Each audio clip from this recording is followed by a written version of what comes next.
Mia here, and today is day 6, I believe. Day 6. Yes, day 6 of the deep dive into the Forest of Enchantment Tarot. I'm determined to get that right. Anyway, so today we are doing the next 5 cards. It's the Hangman through the Tower, though I think they have different names for this. I think they call it the suspended one, the suspension. All right, yeah. All right, anyway. So before I actually get into this, I just wanted to excitedly share something. I just recently got a new deck in. It was a Kickstarter deck, and it is the Gentle Tarot in the pocket. It's the pocket edition in the tin, and I love it. And I'm not going to go through it right now, but I'm going to have a video up of this. It's going to be it's probably going to be even after this video goes up. Anyway, so I just wanted to share that, and also because I've been trying to pick out the fabric and stuff that I want to use for making this bag, and I've decided on this for the outside material. It's very nice, has the orangey colors from the deck in there. Let me see if I can find. I don't really like this case. I do love tins, but yeah, anyway, I'll talk about it when I upload the video. But there's a lot of orangey colors in this deck that I wanted to mimic with the outside fabric. Then on the inside fabric, I'm going to use this because it really matches the colors. And the brown is going to be the main ribbon color. And there's an embroidery I picked out that has a bear on it. Yeah, I picked the bear because it was the best. It was the best embroidery I could find, and all the other ones, like I think so far my favorite card is this one, the Emperor card, which is funny. So I was trying to see if I could find some cool seal embroideries, but I didn't really like any of them. And there are a few bear cards in this deck, so I decided to go the bear route, and so there will be a bear embroidery in the front. So anyway, I'm not going to go too far into this. I just wanted to share some of the new stuff that came in. All right, so let me just put this stuff away. All right, so back to the Forest of Enchantment Tarot. So we have suspension. Let me zoom in a little bit. There we go. Okay, so suspension for the hanged one, the black shuck for death, the forge for temperance. I do quite like this card. The liar for the devil, and the folly for the tower. All right. So I'm going to quickly take a picture for the thumbnail. Boop. All right. Okay, so let's do it this way. We'll start with suspension. Okay, so I mean, this one, it does a really good job kind of conveying what the hanged hangman is here, because we have this being, and he does have that his legs are somewhat aligned like the card, the traditional hangman, with the shape of the legs like this, the Jupiter sign. Yeah, so we do have that mimicked here, so they didn't omit that. And I find it interesting that this person is in there in amber in a tree, and it's kind of suspended in time. Yeah, and there's a little dragonfly here. So how I interpret the hanged one, or the hangman, is I can interpret it in several different ways. It really depends on the context of the reading. One of the ways I might interpret it as is as someone who is sort of stuck in a position. And this would be a bit of the negative side of the hanged one. Yeah, it's sort of stuck in a position or trapped would be on the more negative side of how I might read the hanged one. But on the more positive sides, I might see it as seeing things from a new perspective. In the traditional imagery, the person is hanging upside down, and they kind of have a new perspective on the situation, a new perspective on life. And that is one of the things, something that I might interpret with this as well. And another interpretation I might have of the Hanged One is a sort of meditation, or waiting. And here I get a lot of the waiting sense, because it's just like it's something is frozen in time right now, and it's not dead. It's not long past. It will come. It will come out eventually. And so I kind of get this from this imagery. So let's see what the book says for the what is this one called? Suspension. Yeah. All right. Oops, I'm bumping the camera. Sorry about that. All right, so suspension. In an ancient pine in a remote part of the forest, a sorcerer hangs suspended in amber. Though his body is caught in stasis, he is alive, and his consciousness roams freely through many worlds. All right, so he's kind of in a state of like astral projection right now. He can't do anything right now, but his mind is still active. Yes. In his prescience, the sorcerer foresaw the deeper wisdom, saw that deeper wisdom would be needed if he was to help the world in hard times to come. The normal passage of time was too swift for him to learn all he wished to learn. So he created a pocket of timelessness in the heart of the pine and stepped into it of his own volition. So he's in this suspension of his own free will. So he's not. It's not that he's trapped. He chose this this action. He's in this position of his own free will, and did it himself so that he could slow down and take time to reflect. As the enchanted sap flowed warmly around his mortal form, the sorcerer felt himself rotating, released from gravity's grip. When the amber had solidified, the sorcerer was head downward like an infant in the womb. In the oh yeah, and I remember reading this before in the previous video, and mentioning how interesting that this was sort of like a womb, and that I hadn't considered that before. And again, re-looking at the card, I hadn't considered that, even though I already read this. Yes. I've lost my spot. Okay, in the proper time, he will release himself from the chamber of deepening and emerge reborn. Suspension signifies a time of surrender to a higher purpose. So surrender to a higher purpose, yeah. There are times for action, and there are times when it is best to stay still and deepen in wisdom. Your soul is ready for its next stage of growth. This may involve a sacrifice of worldly ambitions or well-laid plans. Meaning at a glance: initiation, a new point of view, surrender, mystical messages, a retreat from daily life, heeding an inner call. So yeah, that also goes in with the meditation qualities I said earlier about the Hanged One, or in this case, suspension. A closer look. The dragonfly is a symbol of change and self-realization. The presence of a dragonfly in the sorcerer's amber cocoon is an affirmation that he is on the right track in his pursuit of wisdom. All right, so let's see some sample readings here. I actually hadn't shuffled this yet, so I'm going to go ahead and shuffle these other cards and see what we get. All right.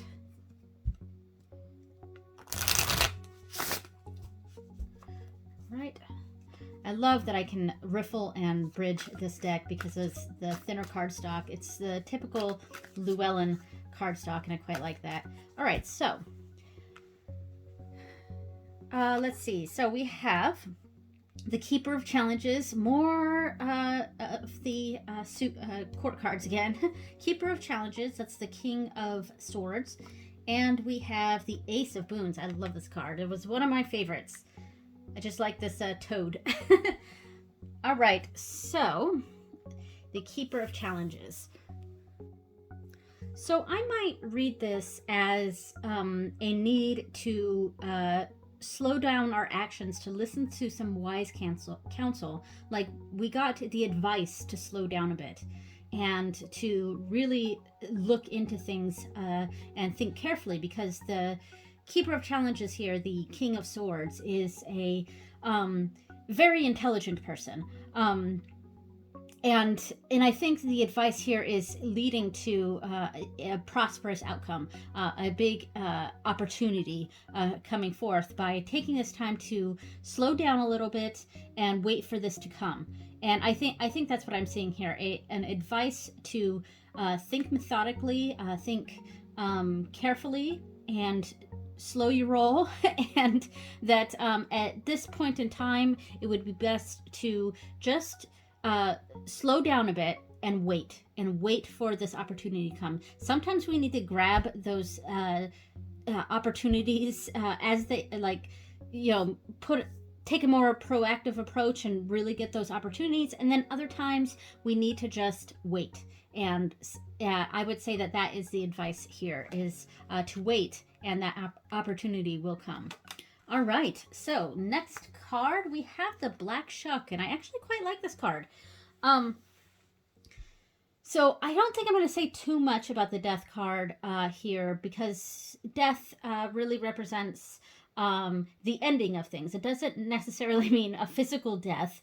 It's usually it's a symbolic death of something. It's the ending of a situation, and emerging into a new situation. And I'm interested to just read straight into the story, of what the Black Shuck is, which I've heard of before, so it's probably something from folklore, and see what its relevance is.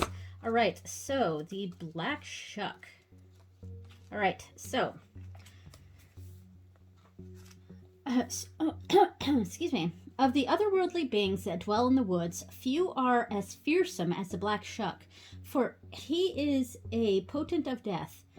Is your heart beating a little faster now? He is one of the spectral hounds who roam the earth, haunting the bleakest moors and the darkest forests. You may have heard him clawing and whining at your very door.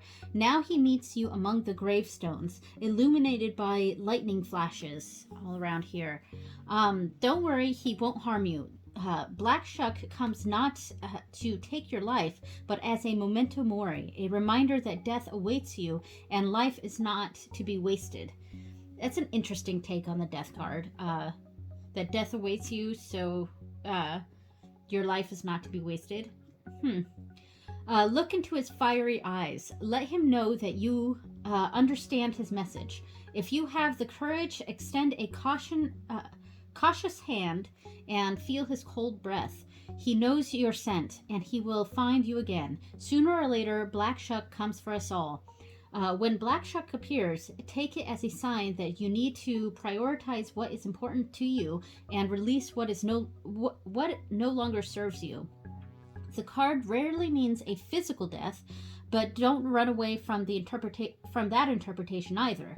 Sit with it for a while. All things pass in their proper time, and making friends with Black Shuck will lessen unwarranted fears. Meaning at a glance, the knowledge that time is finite. That is a very interesting interpretation of the Death card. That, situations are finite. Life is finite. Yeah, I quite like that, because it's not really an interpretation I hear a lot. All right, so change, of course. Evolution, yes. Release of the old to make way for the new. Making peace with an ending. Yeah, for sure. All right, so a closer look. As you stand in the misty graveyard, you can just make out some of the designs of the weathered old stones. What would you want on your own? So weathered old stones. Okay, they're down here. Okay, I see that. They're a little bit too mysterious here. I would like to see a little bit more of the gravestones in this card. Yeah, so that's an interesting interpretation of that. I do quite like the what it was saying about a reminder that life, situations, things like that are finite, and sometimes that might be uncomfortable to think about. All right, so we have another court card, Child of Vision. So something, a big amount of innocence here, and then sort of having a reality check is what I might see that as. And then another Child of Spells. Oh my goodness. Oh my goodness. Wow. So there's a lot of innocence with this. A lot of innocent emotions, innocent actions, but it sort of leads to the end of something. Wow. Yeah, that's kind of what I would interpret this as, is two, not necessarily two actual people, but a large amount of innocence has led to the ending of something. Actions taken or emotions evoked that came from a place of honesty and purity, but maybe had potentially negative consequences here, and resulted in the end of something. But it doesn't seem like it was really anyone's fault. It seems like it came from a place of innocence and purity. So, very interesting reading here, to see two like child cards around such a dark card like that. Very interesting. All right, so let's do the next card. All right, we have the Forge here, which I find very fascinating for temperance, because that is what this card is representing here, is temperance. Yeah, so temperance is a lot about balancing.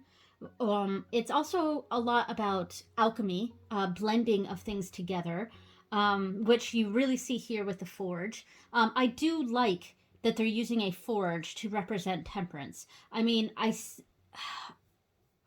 like something's maybe missing from this card, but we are seeing the water here, water mixing with the fire or the heat of this blade to to quench it. And then we see the water coming out here. So we are seeing, this is showing what I thought was missing. All right, so the water coming in and the water being poured out. I didn't notice that before, but I do see it now. So that's what I was initially thinking was missing from this card, but I do see it now. All right, so let's see what the book says.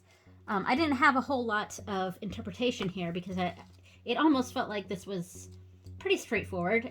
There's probably more to it. All right, so the Forge.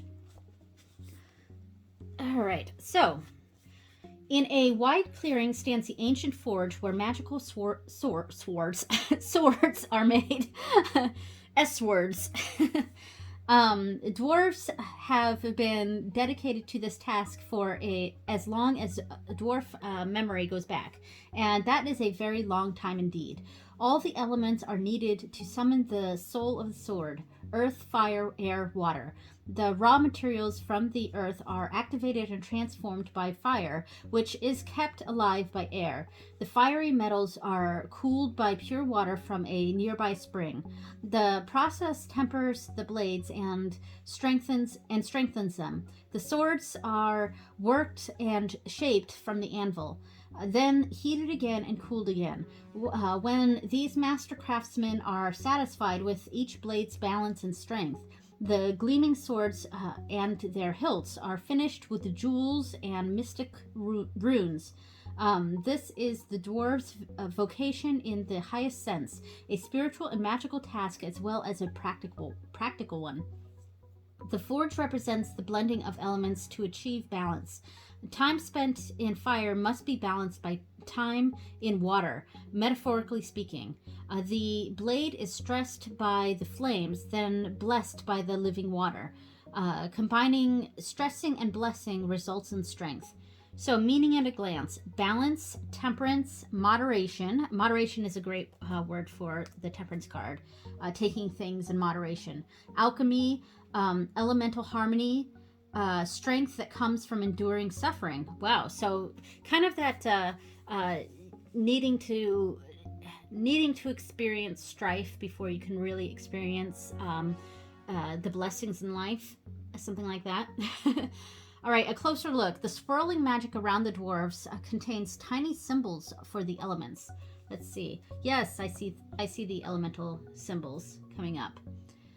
All right, very good. Yeah, so balance, temperance, obviously, moderation, and alchemy, blending two things together, blending things together to create harmony.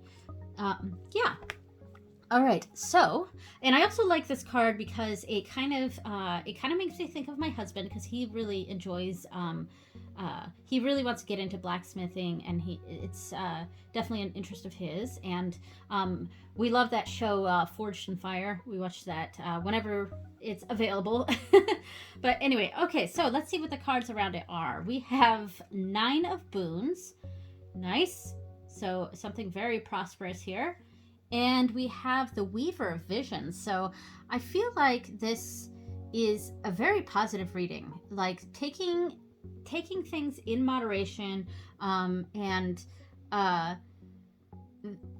there is a sort of listening to a wiser person here. The Weaver of Visions is the Queen of Cups, and she kind of tempers emotions, which is that temperance. And we have this. We're in a very good place. I would say that we're in a very good place. We're in a good place of moderation, of keeping. I wouldn't say keeping our head down, but just experiencing a pretty blessed time, I would say. And having support here, and also starting off with a good seed, and using that support that we got here to really maintain this, because that's another thing that I'm seeing from this. It's like successfully maintaining this good fortune here. We have this good fortune, and we're maintaining that with the sport, with kind support here. So yeah, pretty straightforward to me. All right, so now let's do the Liar. So that would be the Devil card, and the Devil card for me represents a lot of it is temptation, and or addiction even, bad habits, and those are the more everyday sort of meanings of this.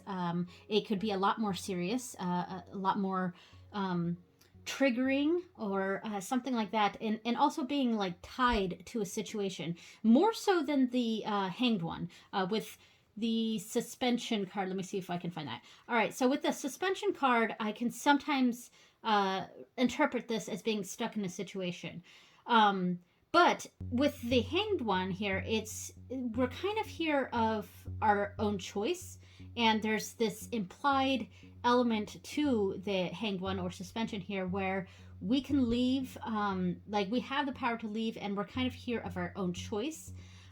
Whereas with the Devil card, it's like being stuck in this because of something that's out of our control, because of like mental illnesses, or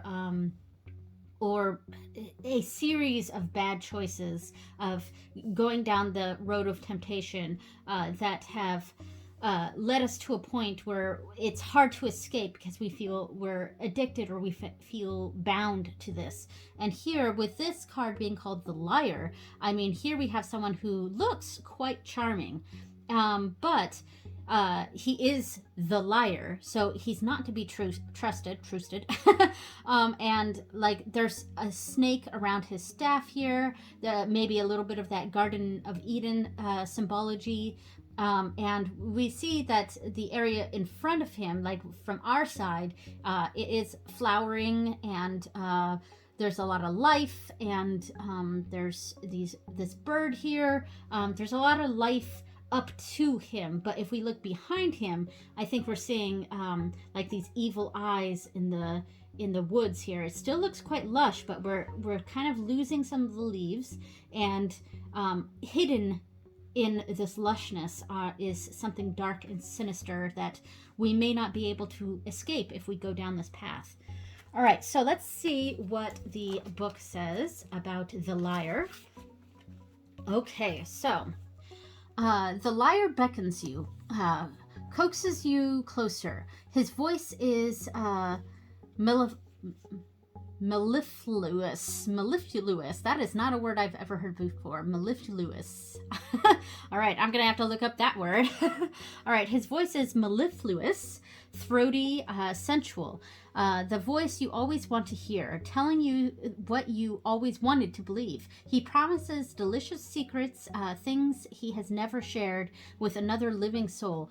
But you are special, which is, of course, him trying to trick you here. You are the one he's waited for, the worthy one, his chosen one. Come closer. It's safe to leave the worthy one. It's safe. It's safe to leave the path, truly. It's only a little way off the path, a mere nothing. You can always run back if you wish. He won't stop you. There is nothing to fear. His staff is just a walking stick, not a serpent.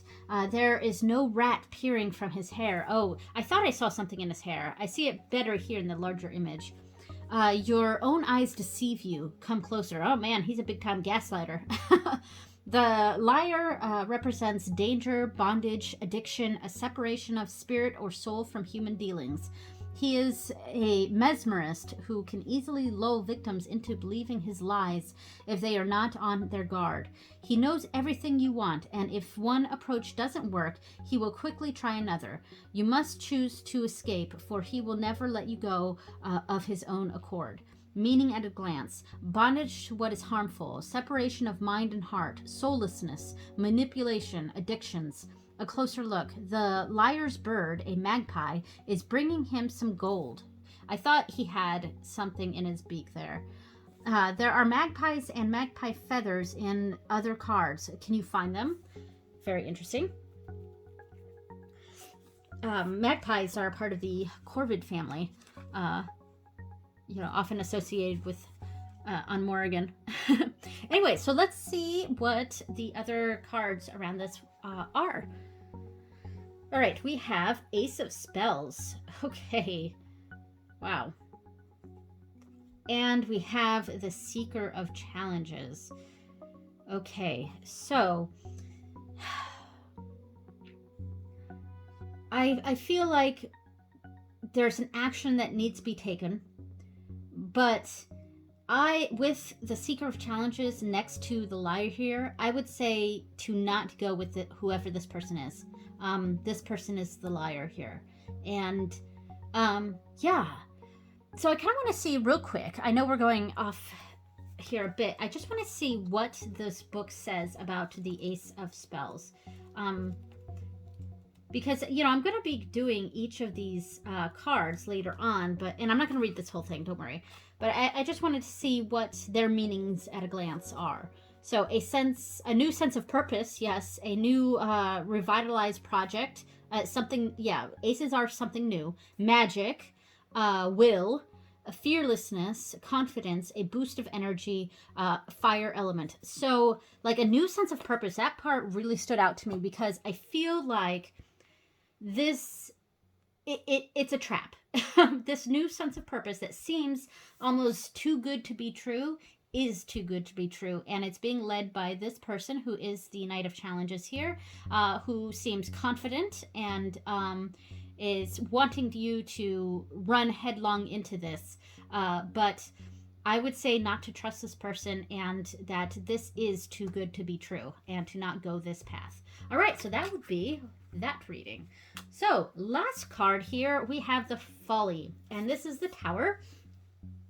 We get the obvious image here of the broken tower. This is a house, a very natural house made out of a tree, and it's like a dead tree. So I feel like this is something that has just been a matter of time, and it's finally come to a halt, and this great release has happened, and the tower has fallen down, and all these birds, since the last card was talking about magpies, I wonder if these are magpies.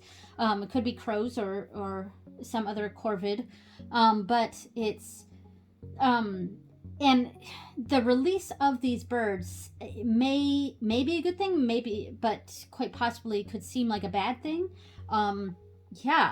And it's just, Yeah, with the tower, I often feel like it's a, there were signs that this was going to happen, but we often ignored those signs, and then when it suddenly happens, it's a huge shock, and that's what I always sort of interpret the tower as meaning. So, and they call it the folly in this. So let's see what the book says. So, the folly. Long ago, a wealthy man riding through the forest came upon the tallest and most magnificent tree he had ever seen. Feeling entitled to whatever caught his fancy, he claimed it for his own. Okay, so we're starting off a little bit negative here. Taking what doesn't belong to us. Not content with nature's perfection, he commanded that the tree be hollowed out and carved into an elaborate folly.